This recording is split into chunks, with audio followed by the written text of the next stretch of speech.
Hello, my dear friends. I'm Dr. Wasim I Khan, Assistant Professor, Sri Shivaji Law College, Parbhani, Maharashtra, India. So, in today's lecture, we will discuss Section 12 of the Bharatiya Sakshya Adhiniyam 2023, which is a perfect replacement of Indian Evidence Act 1872, and Section 12 is a part and parcel of chapter of relevancy of facts. As we know very well, the court will admit those facts which are having any kind of relevancy with the fact in issue, and in Section 12 we will discuss a certain facts which are having a relevancy with the fact in issue that becomes relevant. So the heading of Section 12 is, section 12 की heading क्या है वो हम discuss करेंगे. Facts showing existence of state of mind और of body और bodily feeling. तो ऐसे फैक्ट्स जो एक स्टेट ऑफ माइंड के एग्जिस्टेंस को दर्शाते हैं, या state of body, state of mind क्या था वो एक्ट करते हुए, उसके बॉडी का स्टेट क्या था, स्टेटस क्या था, या उसकी बॉडीली फीलिंग क्या थी. ये फैक्ट्स जो इस चीजों को दर्शाते हैं वो सारे फैक्ट्स सेक्शन 12 में रेलिवेंट हो जाएंगे और हम वही फैक्ट को डिस्कस करने वाले हैं. देखिए, facts showing the existence of any state of mind such as, ऐसे फैक्ट जो स्टेट ऑफ माइंड को शो कर रहे हैं. अब वो फैक्ट क्या होते हैं? Such as the first one is intention, second one is knowledge, third one is good faith, fourth one is negligence, rashness, ill will or good will. तो fact showing the existence of any state of mind such as intention, knowledge, good faith, negligence, rashness, ill will, good will, these all comes under the category of state of mind, and that becomes relevant under section 12 of Bharatiya Sakshya Adhiniyam. We will discuss one by one all these things. देखिए, the first one is intention. So any facts which shows the state of mind relating to the intention. Intention is nothing but a state of mind. So David is charged with shooting at John with intent to kill him. David पे charges क्या है कि उसने John को shoot किया और वो shoot करने का इंटेंशन उसको जान से मारना था. That is the charges leveled against the David. अब देखिए, in order to show David's intent, David के इंटेंशन को शो करने के ऑर्डर में क्या हुआ? The fact of David's having previously shot at John may be proved. अब क्या हुआ कि कोर्ट को यह डिसाइड करना है कि डेविड ने जो गोली चलाया जॉन के तरफ वो उसको जान से मारने के इरादे से चलाई हुई है. अब वो जान से मारने के इरादे से चलाया है या नहीं चलाया, इसको प्रूफ करने के लिए क्या हुआ था कि डेविड ने इसके पहले भी जॉन के ऊपर गोली चलाई थी. तो वो जो पहले गोली चलाई थी वो फैक्ट क्या प्रूफ कर रहा है कि अभी जो गोली चलाया था वो जान से मारने के इरादे से ही चलाया था, उसका इंटेंशन यही था, उसका स्टेट ऑफ माइंड यही था, ये प्रूव हो रहा है. तो जो पहला फैक्ट कि इसके पहले भी उसने गोली चलाया था, that becomes relevant under section 12 of Indian Evidence Act because it shows the intention of the David to kill the John. So that previous incidents becomes relevant to show the intention of David, and that becomes relevant. Another example of intention, David is charged with sending threatening letters to John. David पे charges है कि उसने John के against में धमकी भरे letter भेजा. अब क्या हुआ? Threatening letters previously send by David to John may be proved. अब क्या हुआ कि आज ये पहली बार नहीं हुआ, इसके पहले भी उसने ऐसे धमकी भरे लेटर्स जॉन को भेजा था. अब क्या होगा? अब कोर्ट के सामने तो केस क्या चल रहा है कि डेविड ने जॉन को धमकी भरे लेटर भेजा या नहीं भेजा. तो डेविड क्या करेगा कि जज साहब ये पिछले 5 लेटर है जो धमकी भरे मुझे जॉन ने भेजा था, ये कोर्ट के सामने पेश करेगा और वो कोर्ट के सामने रिलीवेंट हो गए सेक्शन 12 में, क्योंकि इससे इंटेंशन डेविड का पता चलता है कि उसने उसको धमकाने के इरादे से ही लेटर भेजे थे. ये पहली बार नहीं है बल्कि इसके पहले भी भेजा था. स्टेट ऑफ माइंड यानी उसने गुड फेथ में भेजा तो ऐसा तो नहीं हो रहा, उसका स्टेट ऑफ माइंड उसको धमकाना ही था, उसका इंटेंशन उसको धमकाना ही था, क्योंकि पहले भी उसने ऐसे लेटर भेज चुका है. तो ये intention I showing the intention of the letters, letter के इंटेंशन को शो करने के लिए जो प्रीवियस लेटर है वो रिलीवेंट हो जाएंगे and it is admissible before the court of law as it shows the intention of David. Another thing is that knowledge. Knowledge, मुझे ये पता है या नहीं है। Knowledge also comes under the category of state of mind. Knowledge भी state of mind ही होता है and that becomes relevant under section 12। देखिए, डेविड के अगेंस्ट में चार्जेस थे काय के receiving stolen goods knowing them to be stolen. David पे चार्जेस क्या थे कि उसने स्टोलन गुड्स रिसीव किया knowing them to be stolen, चोरी का माल है ये पता होते हुए उसने अपने पास रखा, ऐसे चार्जेस थे। डेफिनेटली ये ऑफेंस है, चोरी का माल अपने पास रखना ये पता होते हुए कि वो चोरी का है, ये ऑफेंस है।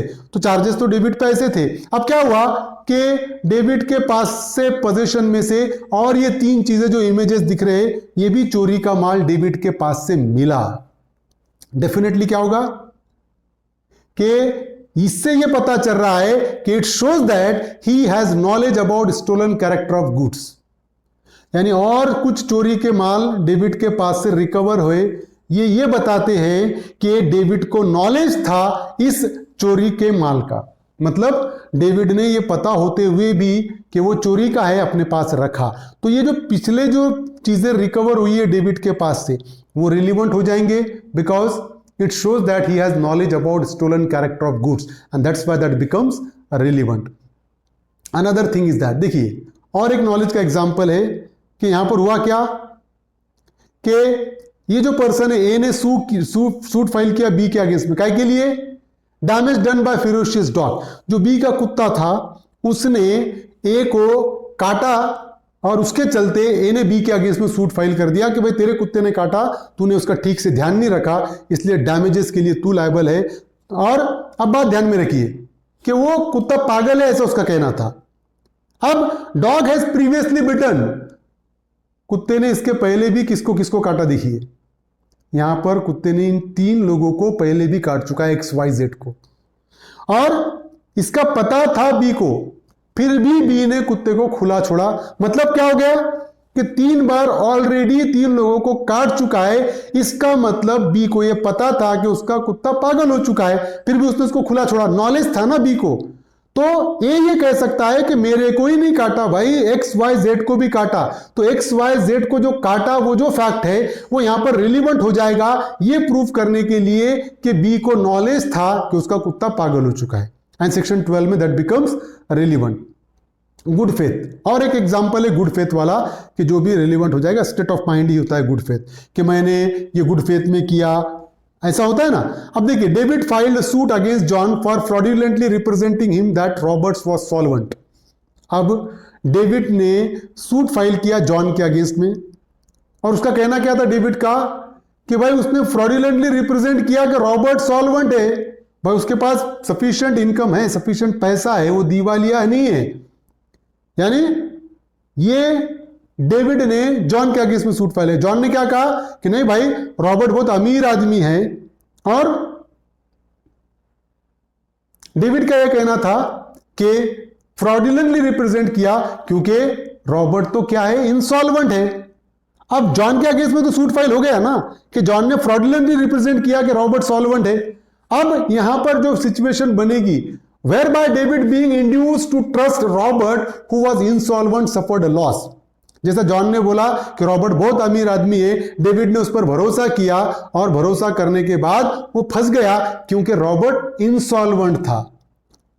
अब जॉन ने ये गुड फेथ में किया या इल इंटेंशन से किया, ये तो रिलीवेंट होगा ना। अब यहां पर देखिए, the fact that at the time when John represented Robert to be solvent, Robert was supposed to be solvent by his neighbour and by person dealing with him. जब जॉन ने रॉबर्ट को solvent बताया था उस time पे Robert को सारे उसके जान पहचान वाले, उसके पड़ोसी उसको सॉल्वेंट ही ट्रीट करते थे, है ना, अमीर पर्सन बोल के ट्रीट करते थे, जो जॉन ने देखा था। और जॉन ने उसी गुड फेथ में डेविड को यह बताया कि भाई रॉबर्ट अमीर आदमी है। मतलब यहां पर क्या हो गया कि जॉन ने गुड फेथ में डेविड को यह बताया कि रॉबर्ट सॉल्वेंट है क्योंकि उसको ऐसा लगा। Is relevant as showing that John made the representation in good faith.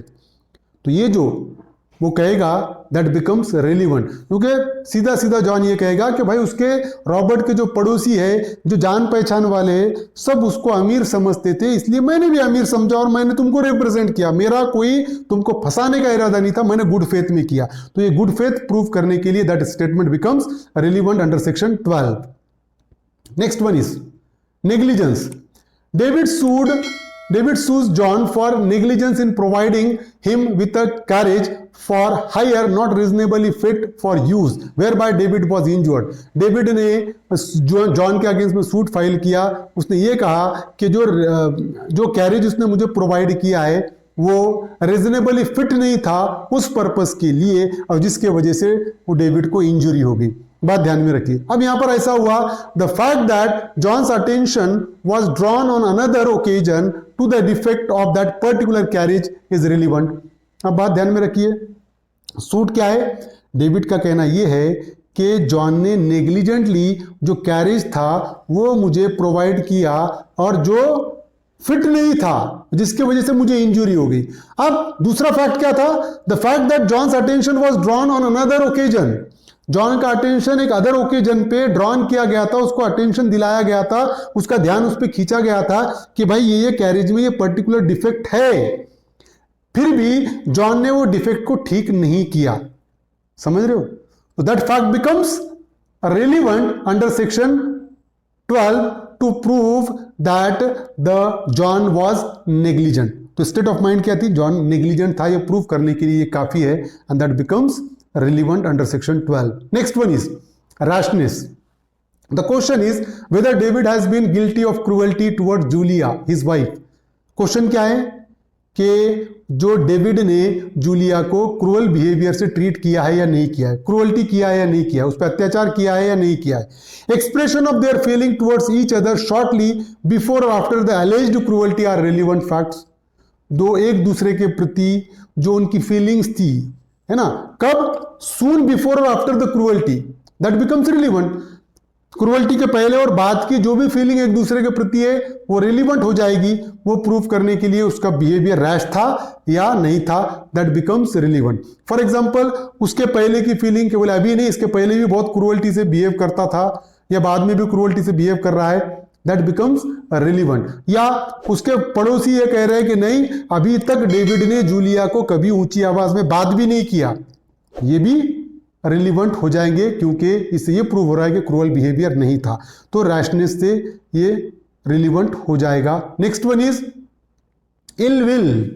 देखिए, David is accused of defaming Julia by publishing an imputation intended to harm the reputation of Julia. David पे ये charges थे कि उसने Julia के against में defamatory statement publish किया। The fact of previous publication by David respecting Julia showing ill will on the part of David towards Julia is relevant. तो अब ये सिचुएशन ऐसी है, कोर्ट के सामने केस क्या है कि डेविड ने जूलिया के अगेंस्ट में डिफेमेटरी स्टेटमेंट पब्लिश किया है या नहीं किया है। अब फैक्ट क्या है कि पहले ओकेजन पे डिफेमेटरी स्टेटमेंट पब्लिश नहीं किया, बल्कि जूलिया ने 3-4 ओकेजन कोर्ट के सामने ऐसे लेकर आए, 3-4 एविडेंस ऐसे कोर्ट के सामने लेकर आए, जिसके चलते उसने कोर्ट के सामने ये रख दिया कि पहली बार डिफेम नहीं किया, बल्कि इसके पहले भी मुझे पब्लिकेशन मेरे अगेंस्ट में डिफेमेटरी स्टेटमेंट ये कर चुका है, and that becomes relevant because it shows the ill will of David against Julia. Julia के अगेंस्ट में उसका इल विल दर्शाता है, तो that becomes relevant under section 12 of Bharatiya Sakshya अधिनियम। प्रोबेबल क्वेश्चन जो आ सकते हैं, देखिए, the previous conviction of a person is relevant under the भारतीय साक्ष्य अधिनियम 2023 under section 12 explanation first, section 12 explanation second, section 6 explanation 1, section 6 explanation 2। तो अगर हम देखें तो यहां पर सेक्शन 6 एक्सप्लेनेशन 1 क्या speaks about what includes in conduct. Section 6 explanation second क्या है? Any statement affecting conduct is relevant. Section 12 explanation first क्या है? Speaks about fact showing state of mind, क्या ऐसे फैक्ट जो स्टेट ऑफ माइंड को show कर रहा है। और सेक्शन 12 एक्सप्लेनेशन सेकंड क्या है? Speaks about relevancy of previous conviction, के प्रीवियस कन्विक्शन की रिलीवेंसी यहां पर काय में होगी? Explanation second, section 12 explanation second में ये रिलीवेंट हो जाएगी। Under which section of Bharatiya Sakshya अधिनियम 2023 relevancy of state of mind and bodily feeling is discuss. कौन से सेक्शन में? Section 12 is a correct answer of this particular question. तो ये था सेक्शन 12 भारतीय साक्ष्य अधिनियम 2023 का। उम्मीद करता हूं कि आपको समझ में आया होगा। समझ में आया तो मेरे चैनल को सब्सक्राइब कीजिए और इस लेक्चर को ज़्यादा से ज़्यादा स्टूडेंट तक शेयर कीजिए ताकि उनको भी बेनिफिट हो। Thank you very much.